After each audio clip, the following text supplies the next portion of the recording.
زما په سر باندې درد راځي د ډېرې مودې نه فبعث لي دواء زما دپاره یوه دوایي راولېږه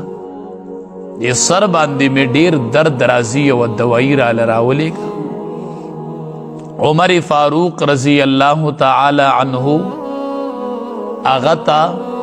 یوه ټوپۍ ولېږله وي چې کله دې په سر باندې دړ راځي نو وې دا ټوپۍ په سر ږده چې به هغه ټوپۍ په سر کړله نو د سر دړ به یې ښه شو چې بیا به یې لر کړه د سر دړ به یې بیا راته چې ټوپۍ به یې په سر پرته وه نو په سر به یې دړ نه راتو یو ورځ یې وی دې ټوپۍ کې خو ډېر غټ کمال دی دا ټوپۍ ګورمه چې دې کې دند څه پراته دي چې هغه ټوپۍ یې کوله وکړله هغې کې دند لیکل شوي و بسم الله الرحمن الرحیم صرف دا پکې لیکوه د بسم الله کې دومره لوی طاقت پروت دی صرف د بسم الله د قرآن په شروع کې په دې یو آیات چې بسم الله الرحمن الرحیم چې دې سره صرف صورت شروع کیږي دا یوه بسم الله صرف د قرآن جز دی او په دې سره صورت شروع کیږي دې کې الله دومره لوی طاقت ایښودی دی نو د قرآن کریم به څومره طاقت وي بیا دې پسې دا صورت دی سورة الفاتحه دې سره قرآن شروع شوی دی ځکه ورته فاتحه وایي فاتحه معنی کولاوونکې او په دې سره قرآن کولاویږي چې کم ترتیبی جمعی دے دا قرآن نو اولنے سورت دے کی سورت الفاتحہ دا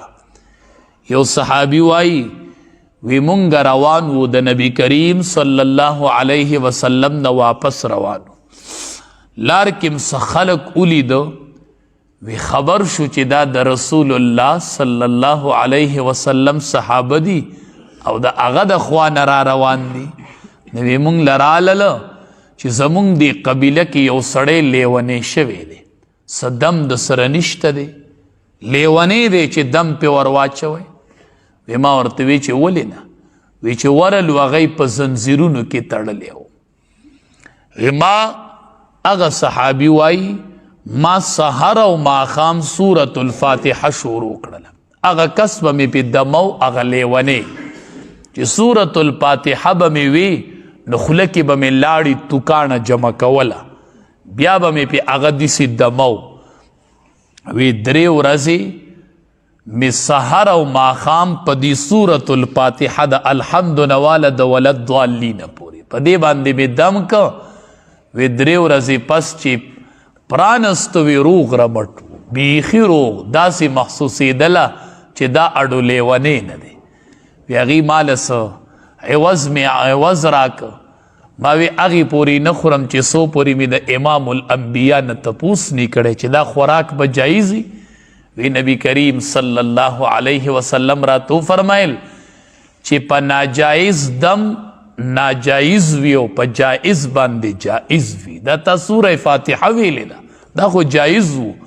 چې کله ناجایز دم استعمال کی یا د ناجایز ضرورت تپاره اغا ناٹک وی نو سورة الفاتحه می پی اویللا